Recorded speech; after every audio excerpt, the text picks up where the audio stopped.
Okay, so this is my 2-horse truck made by Boj in Sweden.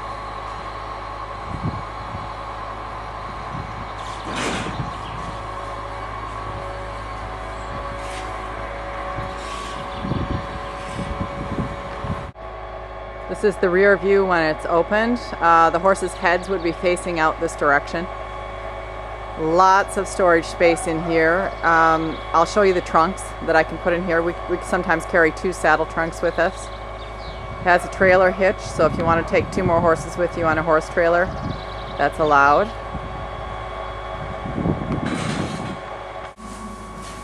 I use this type of saddle trunk, and I can put 2 of them in the back of the truck. You could actually put 3, but we only ever put 2 in because we need room to store other things back there. Oh, and this, by the way, is a divider that you can put between the horses' heads if you're transporting stallions. That goes with the truck, that piece there behind the brooms. One of the best options that I insisted on in this, when they built this truck for me, is all of the ventilation that's in it. There's these 2 windows at the top, just above the horse's head, and then also further back over their butts, you've got 2 ventilation windows. There are also windows that open on the side near the horse's head, and there is a ventilation system, an automated ventilation system that you can turn on while you're traveling. Very, very important in a small truck.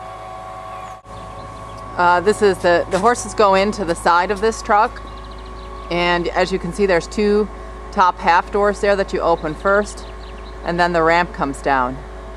This tall, skinny door goes into the living area of the truck, and then the normal doors for entering the cab. When you're standing at a horse show, or when the truck is parked at a horse show, you can leave, I hope the sun is not wrong there. When you're standing at a horse show, or parked at a horse show, you can leave the half doors open like this. You can even leave the ramp open, and you've still got 2 small half doors there that keep the horse contained in the truck. So if it's a hot summer day, they can stand there and get a lot of ventilation. So this is how the horses enter the truck, through the ramp. It is a 2-horse truck. This divider is between the 2 horses, which it opens and it swings. And you've got this plastic piece that hangs down to protect legs and things like that. But it still allows the horses to put their legs extra wide if they want to.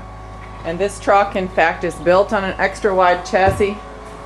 So you've got plenty of room for the horses to put their front legs. This is the wheelbase here, the wheel cover, and that's normally a problem in some of the other trucks because it sticks so far into the front feet of the horses. It's not a problem in this truck. So you've got this molded plastic. This can be a feeder, or you can put buckets of water in there. It's where the horses are tied. And this is an observation camera that you can see in the front of the truck. So you can watch the horses the whole time you're transporting them. You've got lights that fully light the truck during travel or at nighttime. There is only one piece of damage to this truck, and that's right there. Some horse tried to put his foot through, reared up in the truck and tried to put his foot through there. That's easily reparable. This is the ventilator. I'm pointing at the back of the truck now. This is a ventilator that draws air out of the truck and puts air into it, so you've got good circulation during travel. Very, very important. This is the cab of the truck, which has 2 bucket seats. The passenger side seat swivels completely around, so you can turn it around and face the back if you want to. It also flattens and is good for sleeping. This is the driver's seat. There's also a seat heater in the driver's seat, and the transmission on this truck is automatic. You can also switch it into manual mode, so you can choose whether you drive in manual with shifting gears, or you can drive it in automatic mode. Airbag in the steering wheel. Behind the driver's seat and the passenger seat, there are 2 more seats. You can take 2 more passengers with you.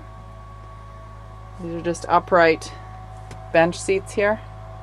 This is the entrance now to the dressing room from the outside. There are the bench seats again. Now above these bench seats You can step into this truck and, oh, by the way, there's a little table that comes up here should you need table space for anything. But I've used this more as a dressing room over the years. So I'm going to stand up on one of these bench seats and show you the sleeping area of the truck. This is above the driver and the passenger. This is a bed that's, I don't know how much you're going to be able to see here. It's quite deep. You could actually sleep two people up here, but they would have to get very close to each other. It's quite comfortable for one person. It's got a nice squishy mattress on it. My groom sleeps here during horse shows. There's also a window. I don't think you can open that one, but you can open this one. And there's also ventilation at the top of this cab. There are lights in the cab, also in the living area. This is what it looks like. The driver's seat looks like from, I'm standing behind it now and seeing out the front end of the truck. And that's what the truck looks like from the front. This is built on a Fiat Ducato chassis and engine. Fully automatic. I believe the horsepower is 161, but I'll check that on the papers. Okay, this is the paper of the truck. This is the short paper that's actually in the truck. I'll send you a copy of the larger description. I don't know what any of this means.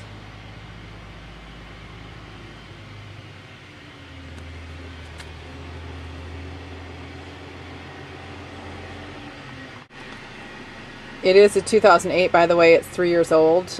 We didn't actually get it until September or October of 2011. So it's actually been driven since late fall 2008.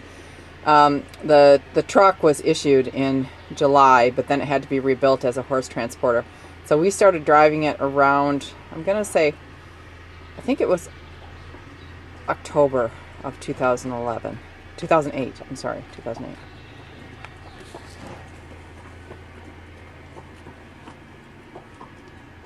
Oh, here, we had it Zugelassen September. The 19th of September 2008 is when we got it registered in Germany.